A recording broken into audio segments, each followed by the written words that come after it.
is there an issue with Jalen Hurts, both skill-wise on the field, and then number two, the other rumors that people keep dropping in the locker room as a leader? Well, I really want to see, how he looks in training camp. I think that's going to be really important. I was not super encouraged by what we saw from OTAs, and now again, that's a small sample size. That's adjusting to a new offense. Can't really make too much out of that. But let's say if you have that less than encouraging OTAs combined with if he continues to look really not great through all of training camp, well, then that's a real problem.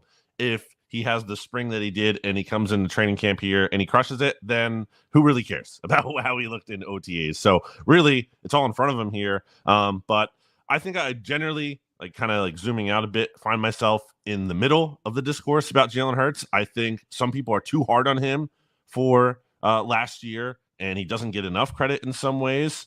I think on the same hand, some people are like, well, he was actually fine and there's nothing wrong at all. And I'm not there either. I think the truth lies somewhere in the middle there. And, this is a huge year for him as it goes to, adjusting, as I said already, to this new offense that he already has kind of set the table for, being 95% new, which is a really interesting comment from him.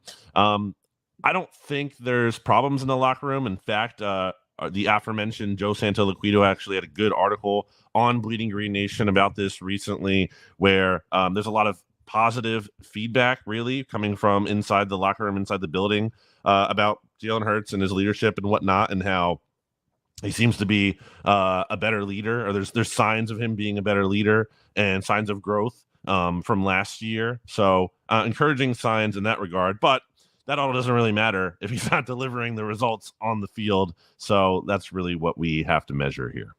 Yeah, my one thing with the leadership, I'm curious your take, is 2022, he's like the stoic, great leader. And then they lose games, and now he kind of was the same person both years. I'm glad he's taking jumps to try to get better, but the complete crushing of him, I don't follow. Yeah, my thing on that is that, I agree overall with, you don't want someone, changing entirely. You don't want to force things when it comes to personality and whatnot. But I guess it's more of a question than a true thing I know to be true. My question is, I think Jalen Hurts' approach in 2022 worked for that team because it kind of kept them grounded when they were so talented and so good. And I think his leadership style that year kind of humbled them. And I think that was the right fit. Last year was a different circumstance because they weren't on the rise like they were in 2022. They had already proven themselves from the year before. There was the massive weight of expectations coming off the Super Bowl loss. And I think maybe that team felt that pressure a little bit too much, and there wasn't enough levity. I'm not saying, Jalen Hurts needs to be the class clown, but maybe the messaging shouldn't always be, hey, we left money on the table. Hey, this isn't good enough, because obviously we all felt that way when they're losing these close games, but maybe there was just so much pressure on last year's team that it called for a little bit of a different approach and handling at times. And I think there is something to be said for that, and something Jalen Hurts can learn from, kind of that balance of hey, the team needs to have fun, and you guys need to look like you're actually having fun sometimes. And that was really never present last year. And I think that's something that he can kind of take from last year and apply moving forward. Good point. Kind of read the room type of thing. Moving over to running back. Can you talk about the impact you think Saquon Barkley is going to have? This is the first number one running back we've had probably since LaShawn McCoy that's actually going to be solidified as the guy. Can you talk about the impact you think he'll have here? So one of my more unpopular opinions is that I think Saquon, I'm lower on him than consensus. I don't think he's going to be bad. That's not what I think. That's not what I'm predicting. And look, if he has a great year, throw it in my face. Feel free. But I think the idea of Saquon Barkley kind of is better than the reality of Saquon Barkley. I know that he played with a terrible supporting cast with the Giants. I get it. However, there are some metrics that kind of measure a running back's ability to perform unrelated to the success of the offensive line, and he hasn't really been good in those.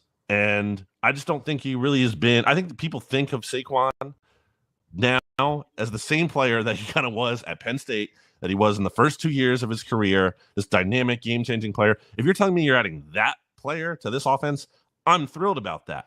I don't think he's that same player. He ranks towards the top of the NFL in terms of active players in career touches. There's a lot of mileage on him. He is not necessarily the end of his rope entirely. He's 27, 28, but he's had a lot of touches. He's had injury issues. So I think he's going to be fine. I think he's going to be a good running back. I don't know that he's going to be this elite difference maker. There's been some talk, that the Eagles are kind of hoping he's like their Christian McCaffrey. That is such a high bar to clear. That's not even fair to Saquon to kind of, that's the very best case scenario. If that happens, great. That's awesome. But that's not a reasonable expectation. You can't just say, oh, that's definitely going to happen. I think Saquon's going to be a good player for this offense.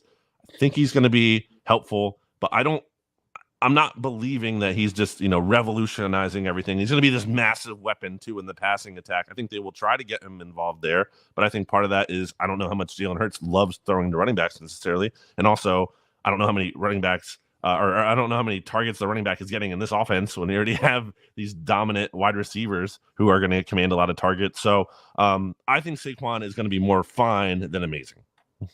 I like that take. I actually agree with you, Brandon. I want another question on him. There's rumors that he's good at pass blocking. Every Giant fan I know, and they could be just sour when they lost him, say he's horrible at pass blocking. He improved last year tremendously, but the most of his career, and this has been an issue with us, is he a good pass blocker? Because I think that's the main reason if you're going to sign a running back, he better be able to pass block.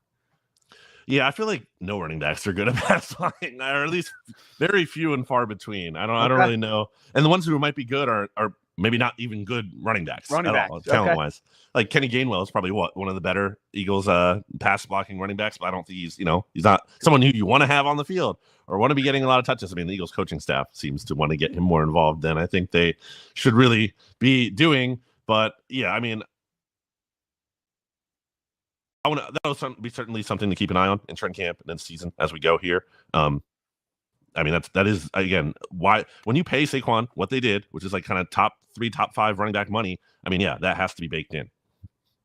Gotcha. Moving over to the offensive line, I don't think it's being realized as much the loss of Jason Kelce and how much from a brain part of the offensive line, how much he helped Jalen Hurts on identifying coverages, identifying offensive line or defensive line sets, and calling out blitzes, run blitzes, all that type of stuff. How can you explain to the listeners how big of an impact losing Kelce's going to be? And do you think Stoutland U's just going to have this ready to rock by week 1, or are we going to have some major growing pains here for half the season? Yeah, I think this is a good under the radar kind of thing to watch, in that I don't know that it's going to be as simple as, okay, Jason Kelce is gone. Now Cam Jurgens is taking over all those responsibilities. I don't think it's that 1-to-1. I did call it, as Al Zafiri says here in the comments, I did call the Eagles and Bengals tie in 2020, which is just insane. And that's wild. Very lucky. Anyway, when it comes to what was I even talking about there? I got knocked off. That prediction, you had to give yourself some credit there. Kelce and how it's not just going to be an easy plug and play with Dickerson. Yeah, I don't know that it's as simple as okay, Jurgens is in there now and he takes over 100%, 1-for-1. My kind of thought on this is that I think Jalen Hurts is gonna want to have more control and influence in this process. And I don't know if that means he's taking it over 100%. I think it's something maybe in the middle there where Jurgens obviously is going to have to take increased responsibility. He is the center. He's going to have to, call protections, make calls, whatnot.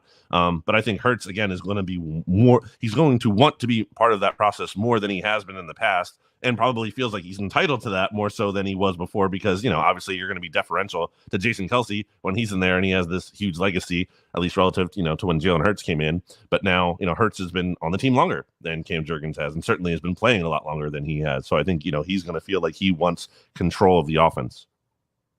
Agreed. Let's move over to the edge. Josh Sweat, Bryce Huff signing. They're penciled in probably as your starters. My question is Nolan Smith. What type of jump? He fell late in that first round there. There's a reason probably he fell. He's put on some weight here. Do you see him making a big jump here in year 2? Yeah, I mean, I think that is a really crucial kind of like Nolan Smith's success or failure is really going to dictate, I think, which way the Eagles pass rush as a whole really goes this year. He's kind of like the make or break factor for that unit. And I'm still optimistic on Nolan Smith. I really liked him coming out of the draft last year. I was pretty happy when the Eagles were able to land him at 30. I thought he is someone they could have taken at 10. Clearly disappointing rookie season. I think some of that is on him. I think some of that is on the coaching staff not trusting him enough. There's obviously not always the best signal when the coaches don't trust a player. Sometimes that is an indication the player's not good.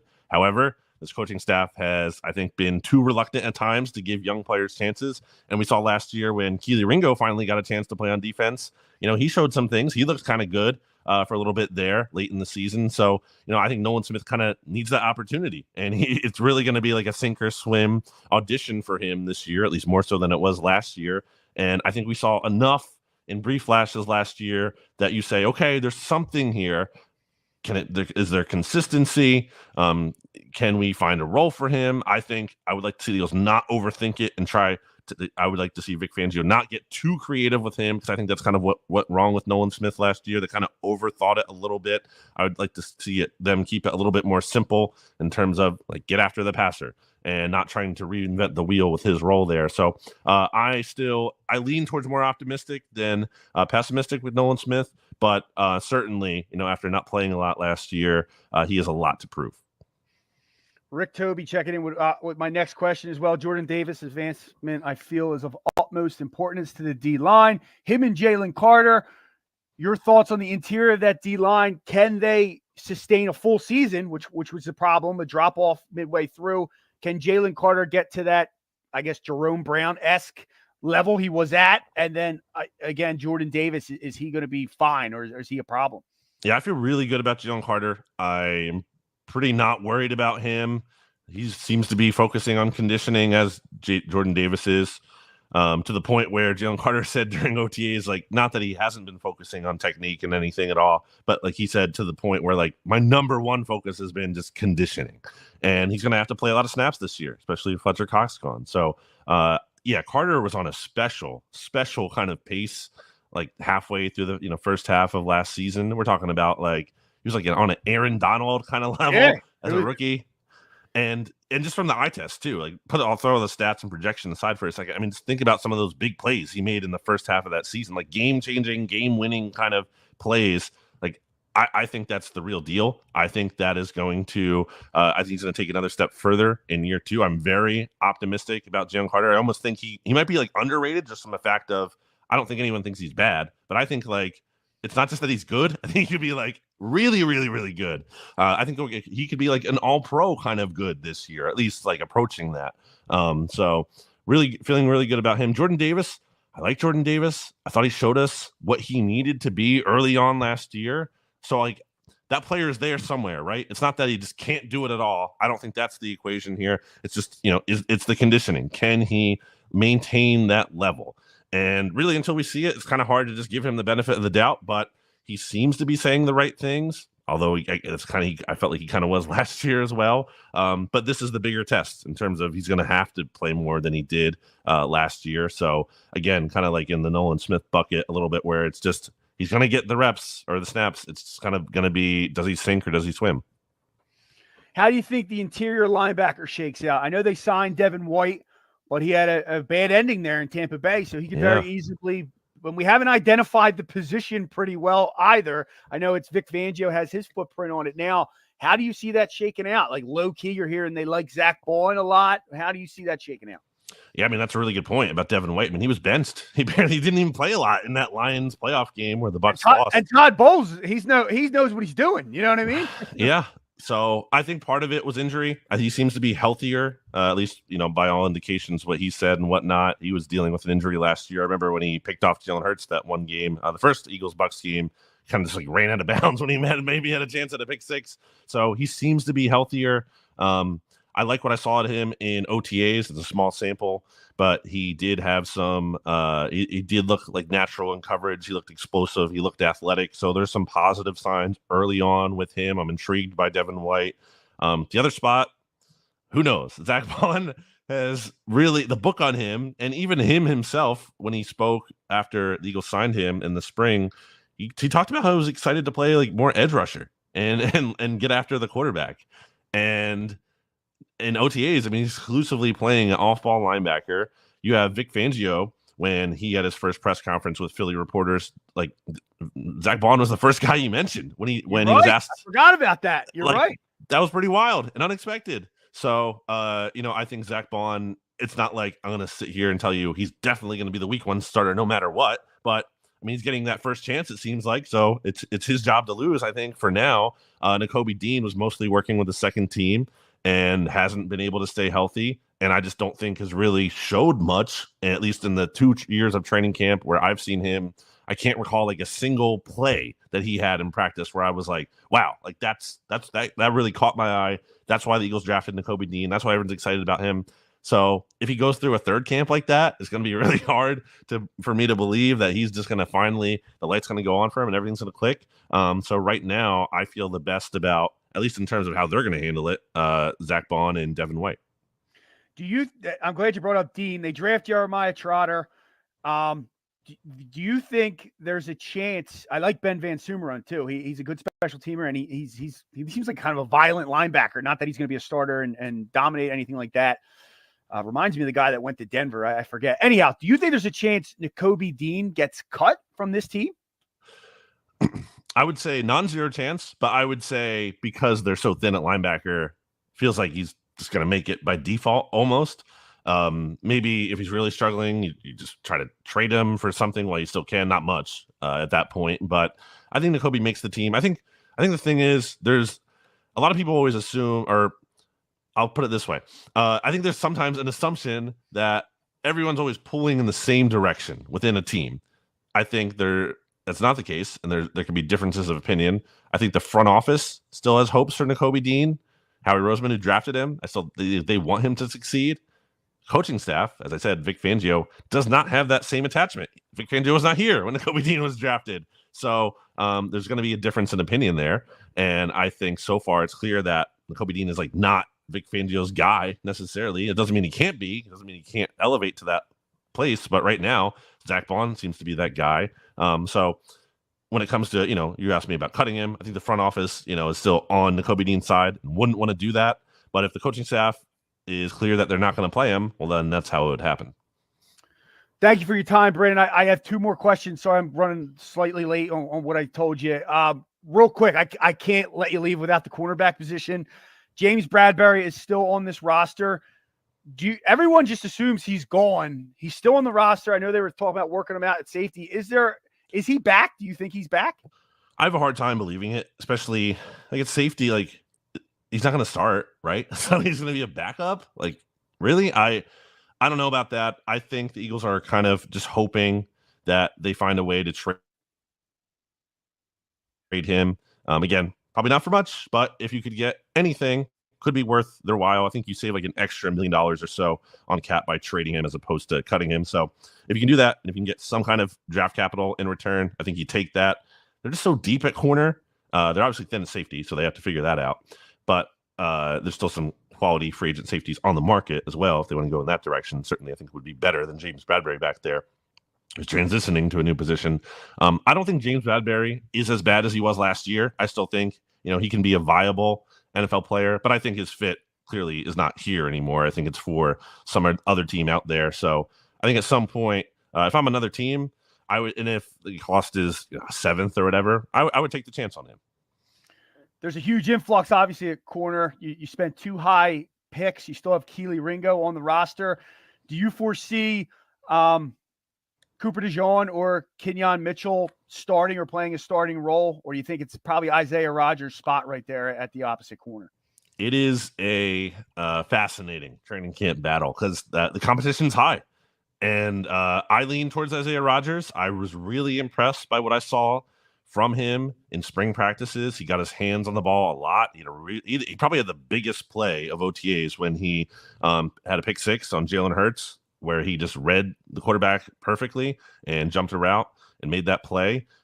The way he moves just like is different to me than some of the other cornerbacks. He's really fluid and explosive. The way he breaks on the ball is incredibly explosive. He's very aggressive in that regard. I was really impressed by Isaiah Rodgers. Now, again, if he stinks in training camp, then it doesn't really mean much. But he set, I think, a nice. He set himself up well. Where if he can build on those OTAs, I think also being a veteran kind of could work in his favor again with this coaching staff. I think there's kind of, an inclination to kind of lean that way as opposed to just definitely throwing the rookies out there. But look, Keely Ringo looked really good too. They drafted Quinyon Mitchell very high. So, I think it's going to be a really fierce competition. Injuries will be a factor. Training camp performance will be a factor. For now, I'll lean with Isaiah Rodgers, but that could easily change in training camp. Final question. Is there any merit to this Nick Sirianni not really being a coach thing? You see coaches that manage and we've really upgraded both spots with both coordinators. And I'm glad. I think that was a lot of the issue last year, personally. I don't know that. I just feel like the inexperience was an issue. You have experienced guys here.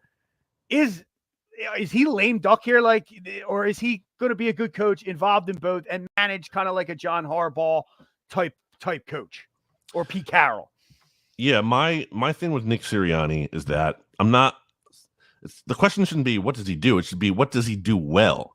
And that's really kind of what I've been wondering. And I think in the past, obviously he's won a lot, right? We can all acknowledge that. But you kind of have to parse that from the talent has been really, really good. So how much of that is just the talent and how much of that is the coaching? When you're evaluating coaching, a very simple way, I think, is to evaluate, are you making the most out of the talent that you've had? And I think in that case, you can kind of argue that Sirianni fully hasn't done that. And obviously 2022 was amazing. But last year and the collapse, very discouraging. I kind of evaluate, I think, any head coach, but especially Sirianni, in three main categories. I would say that is culture, which I think has been his strongest to this point. If he can reset the culture and if there's good signs there early on, then that's something that's certainly working in his favor. I feel good about that at that point. If we see encouraging signs in that regard, I give him full credit for that. Number two, game management. And I'm not just talking about the tush push, which is a very easy thing to do on 4th and 1, at least for the Eagles, it has been. And we'll see how it goes without Jason Kelce. But in other non-tush push situations, when it's 3rd and long, I feel like there's been too many cowards draws, or you're checking down. That aggressiveness in some of these other spots hasn't quite been there. Or it's not even just about being aggressive too. Some of the game management decisions as a whole have been kind of just lacking. They haven't been the cutting edge kind of decision that you'd want to see, especially from a coach who is not going to be play calling. You really want him to be sharp in that regard. I don't think he has been. And then obviously there's the offensive schematic, the schematic design and whatnot, the scheme factor. Obviously he's not going to be as involved in that department. So kind of, not really sure what he brings in that regard. Will have some kind of voice in things. And if the offense is sputtering and failing, then he plays a part in that, even if he's not calling the plays. So, those are the three main categories I'm going to be looking at, especially close this year. And, I think he needs to show, especially in the game management and culture. Those are the two that I think, he's really needs to be fine tuning this roster and really, making sure he gives the Eagles an edge in those categories. Yeah, it's going to be odd. We went from a guy that doesn't believe in motion to an offense that runs all types of motion, to your point. But for everyone listening, please go to bleedinggreennation.com right now. Subscribe, get their newsletter, their emails, all their articles. Educate yourself on the Eagles. They're the best in the business. Go follow at Brandon Gowton right now. Listen to him all training camp through every game, the live tweets. It's amazing. Brandon, thank you so much for your time. Anything else that you want to plug that's coming up? I think you said it all. Thanks for having me. Podcast news on our side. We'll see. Things are a little bit in flux, but hope to have some good news soon. So just, stay tuned to, bleedinggreennation.com and Twitter and whatnot.